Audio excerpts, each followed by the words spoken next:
Samantala, kaugnay naman po ng muling inilunsad na kampanya ng PNP kontra droga, makakapanayan po natin si Police Senior Superintendent Jonardo Carlos, tagapagsalita po ng Philippine National Police. Senior Superintendent Carlos, magandang hapon po sa inyo. Yes, Sir Jiggy, magandang hapon mula po kay Chief PNP, Police Director General De La Rosa. Magandang hapon po sa inyo lahat. Apo, at dito nga po sa bagong kampanya ay nais niyong maging kasama po yung mga pare, imam at mga pastor. Paano po ang magiging sistema na nakikita niyo rito? Opo, doon sa Tokhang Visited, kasama po yung police commander, kasama po yung ating mga local official at yung ating po mga religious leader at iba pa pong sektor na nais na maging kabahagi para po makita po nila, maging transparent at accountable po yung hepe dito sa gagawin nating Oplan Tokhang Revisited.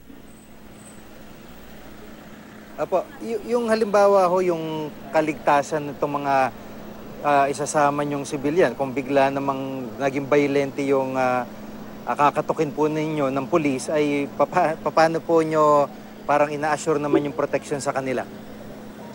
Well, unang-una po ang gagawin natin, yung unang sumuko, yung po muna ang ating ibabalikan upang maibigay po yung kaukulang serbisyo o yung pangangailangan niya. So kaya nga po kasama natin yung mga local official para maiabot po doon sa natukhang, yung Tokhang surrenderer, yung kailangan po niya. Kasi kailangan natin ibigay yung tulong sa kanila.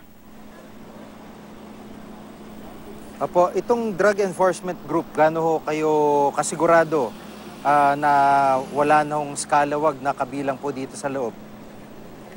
Ang ginagawa po natin ay yung pong listahan ng mga personnel na mai-involve ay kailangan pong i-vet at saka i-complete background investigation. Kaya po hindi ito magiging mahirap pagkat maliit lang po yung ating pong bilang na kukunin. Opo, at yung kung gaano kasigasig yung unang parte ng kampanya, magiging ganun din ho ba yung makikita ng publiko sa muli yung paglulunsad nitong war on drugs po? Tuloy-tuloy po tayo, high value target at yung pong mga surrenderer para matulungan ho natin. Yun ang ating tututukan ngayon. Apo, para po doon sa kooperasyon ng mga komunidad, ano ho ang nais niyong ipaabot sa publiko sa ngayon? Well, again, ito po, malaki pong tulong ng mamamayan ng iba pang sektor ang kinakailangan natin dito. Ito po ay hindi po laban lang po ng PNP, ngunit kailangan pong kasama po natin dito ang taong bayan at mismo po yung mga iba't ibang sektor, mga community leaders natin. So sama-sama po tayo dito dapat. Salamat po sa pagkakataon si Police Senior Superintendent Jonardo Carlos, tagapagsalita po ng PNP. Maraming pong salamat.